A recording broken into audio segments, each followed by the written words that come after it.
Yesterday, a man's body was found behind the wheel of his car after he'd been shot on a rural Powell County road. There's a wreck out here probably once every 2 weeks. People living along a busy Lexington road want changes, and fast. How city leaders are trying to make sure that Clays Mill Road stays safe for people walking.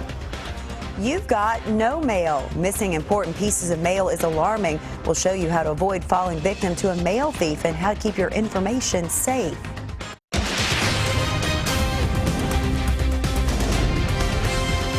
This is WKYT News at 5:30.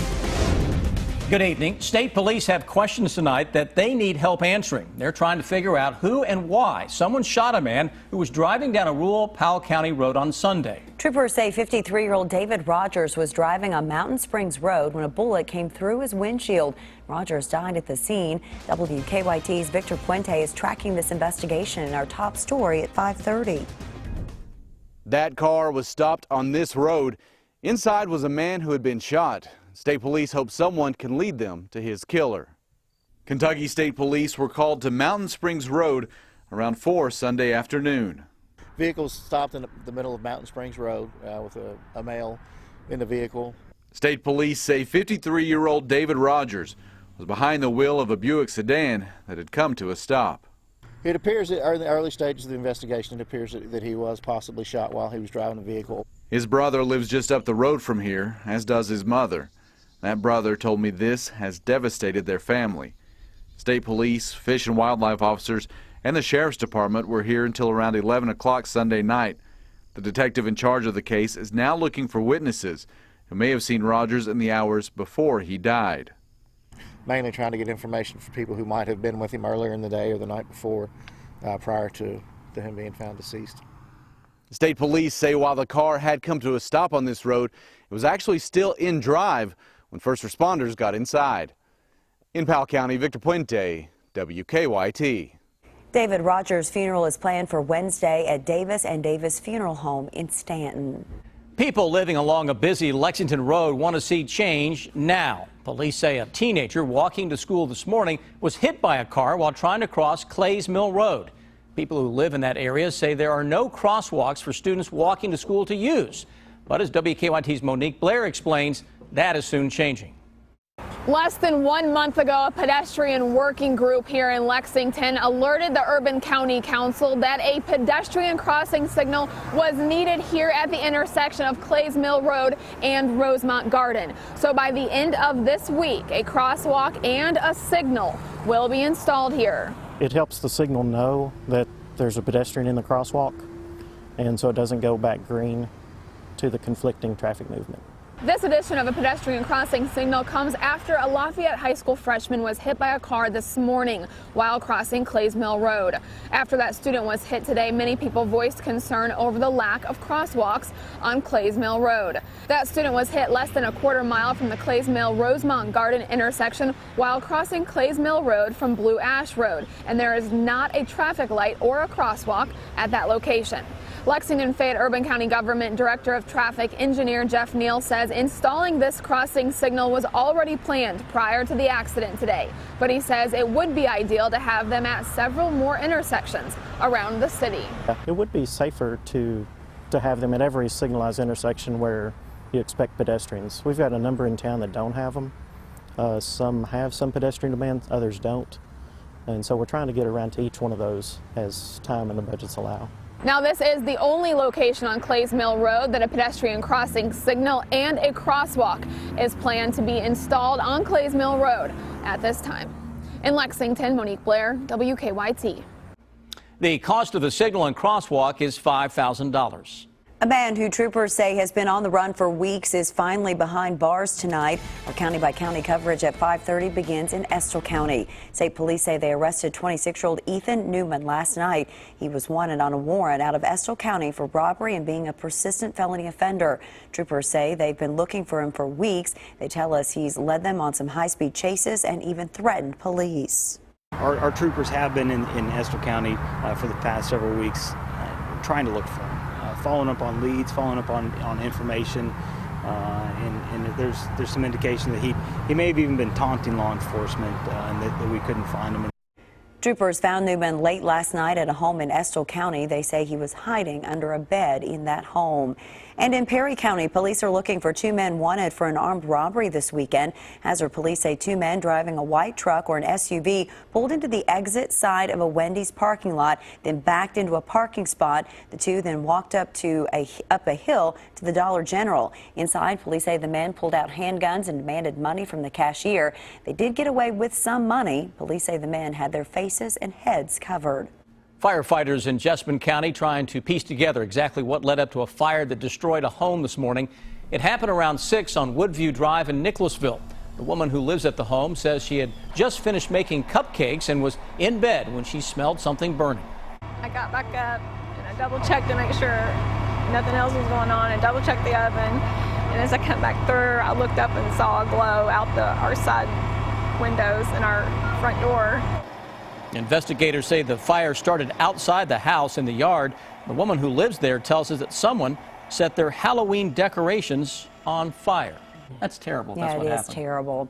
Well, children everywhere are getting more of a treat than a trick tonight for Halloween. I know we've got some great weather tonight for Halloween and all those kiddos out there, but changes, of course, are coming. Well, let's talk about tonight first. How about it, Chris? It's really, really good for all the little ones that are just now getting all decked out in their Halloween costumes, getting ready to make those rounds. Maybe you're getting an early head start on it, and hopefully when you come back home, you're kind of dragging candy bags down the street, down the cul-de-sac, wherever you are.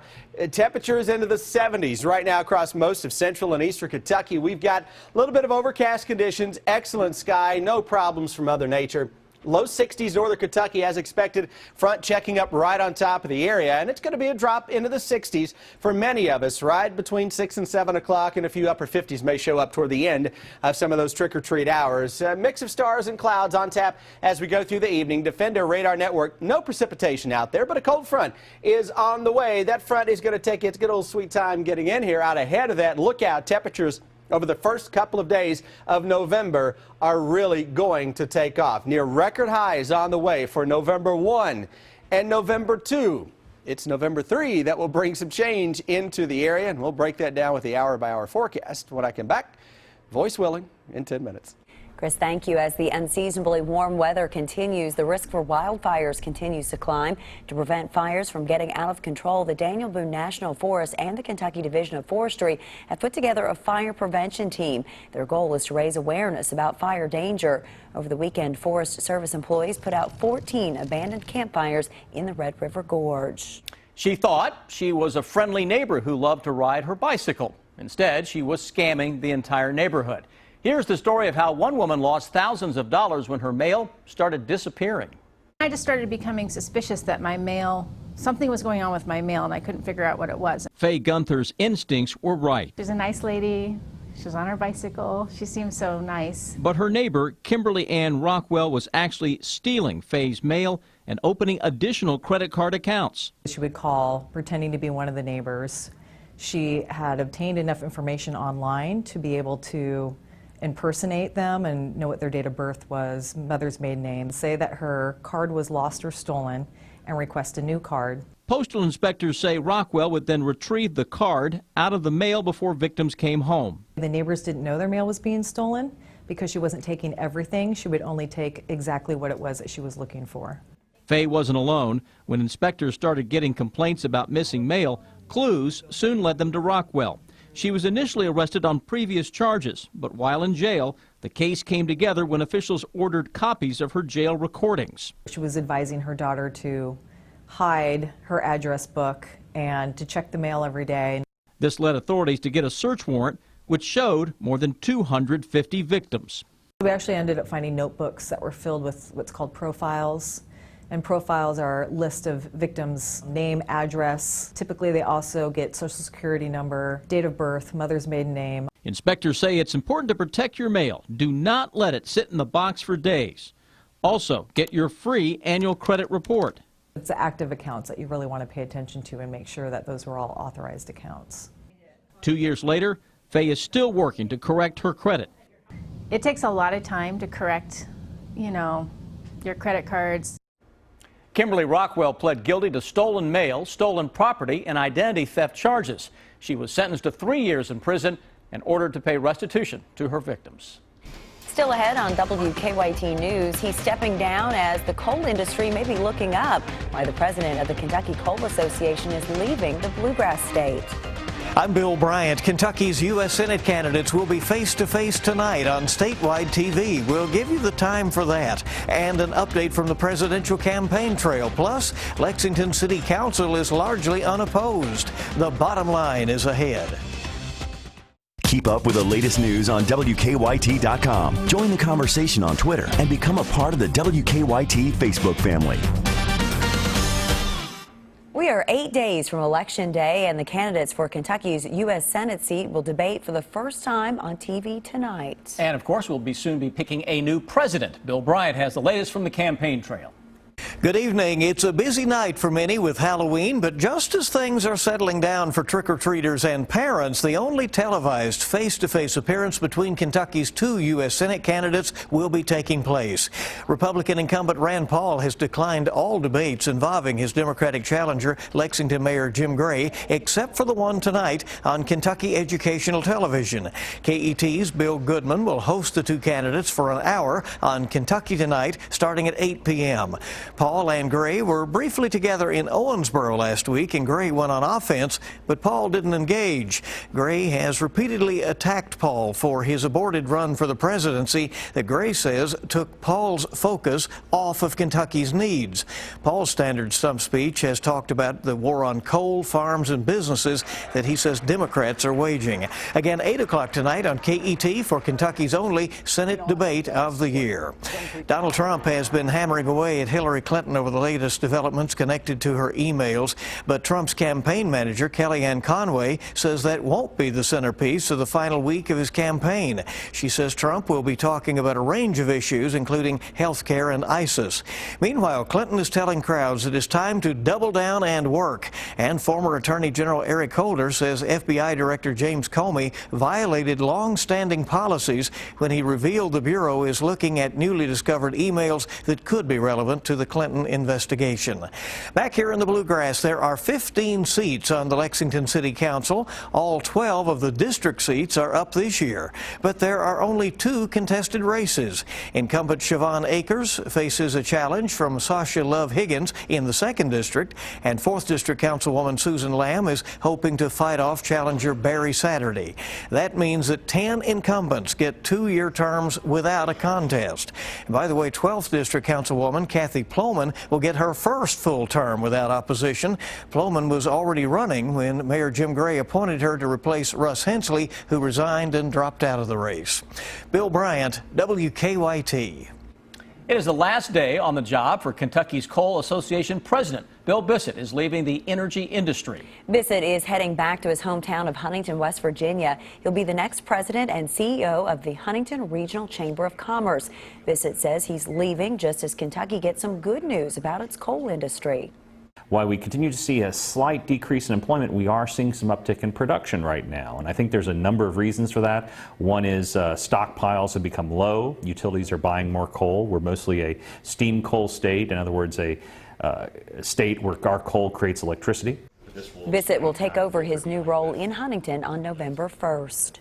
Now, your hour-by-hour forecast with Chief Meteorologist Chris Bailey. Happy Halloween, everybody. Nothing too spooky about the weather we've had out there today, and it only gets a little better as we roll our way to the first couple of days of November. Let's cue up those 9 live sky cams, Halloween cams. And we're looking across the sky, a mix of sun and some milky clouds in each and every single location that we look at. To the southwest of us, it's a lot warmer, 84 this afternoon into Nashville. 62 Covington, low 70s into parts of central Kentucky. Everybody tomorrow will be right around 80 degrees, if not a few low 80s out there. Forecast for the evening ahead for the little ones making their candy rounds with temperatures in the 60s to start. A few upper 50s will show up toward the end of that. Then the thermometers level off as that warm front lifts its way from southwest to northeast. Very warm air coming out ahead of that. This is true summertime stuff from the Ohio Valley and points to the south over the next couple of days. That's until we get a cold front on into town. even with some clouds out there tonight, tomorrow, and Wednesday. Those thermometers are really going to absolutely take off. So your 3-day threat track near record highs tomorrow and into Wednesday. Then we get some showers and some thunderstorms and gusty winds and a chill that will be in the air that is typical for this time of year. But we may whittle 25 degrees off the thermometer from Wednesday afternoon to Thursday afternoon. So it's going to feel a lot colder than what it normally would had temperatures been even close to normal this time of year. Catch my drift on that one? Let's drift our way through the next few days. Hour by hour forecast. 60 in the morning, upper 70s to low 80s tomorrow afternoon. A few of those records, we'll say goodbye to those. Heading into Tuesday night and Wednesday. Same forecast. Upper 50s to low 60s to start, upper 70s to low 80s into the afternoon. Pretty incredible, huh? Here we go with the change. Now watch what happens on Thursday morning. We'll wake up to 60s. Showers, thunderstorms will sweep through. Temperatures may spike into the mid and upper 60s just ahead of that front. Then boom, front goes through. Look at 5 o'clock Thursday afternoon. Mid 50s are showing up, even 53 for the Mount Sterling area on this particular computer model run as that colder air comes on into play. So here's your potential record-setting warm air getting squeezed out by a cold front that has nothing more than a seasonal brand of cool air coming in behind it, and it gets a little chilly as we go into the first part of Friday. A little chilly around here in November is nothing. 30s this weekend for a low. Highs will be in the 60s as we fall back. We gain an hour of sleep as we go into Saturday night and Sunday morning, but near 80, if not a few low 80s, coming up tomorrow and Wednesday. We all three had school visits today with kiddos. I was at Northern in Scott County, and I know the kids I were with, they were super excited about this kind of weather. They like this? They didn't ask for a snow day at all? Not one mention. Are you kidding? Wow. Not even thinking about it. I was with hundreds of kindergartners at Madison Kindergarten Academy. Not a word about snow. They didn't want any it was all snow about candy. Okay. We'll work on the nice weather days, too. Candy and good weather. Yeah, you know. right. Uh-huh. Got a report on the tip line of a collision on the inner loop of Manowar at Parker's Mill, just to give a heads up there with one lane block. Overall, traffic view looks good on the maps. No major issues to deal with on the interstate, and outbound Winchester Road looks okay past I-75 as well. Drive times right out of Paris looks like a normal ride and nothing unusual headed toward Nicholasville from Lexington. Now back to you in the studio. Thanks, Don. Just ahead, the Cats land some SEC awards. One on offense and the other on defense for that weekend performance out of Missouri. You know, this is the best run that a Mark Stoops team has had since he's come to Kentucky, but he's not going to let it get ahead of itself. Sports is next on WKYT.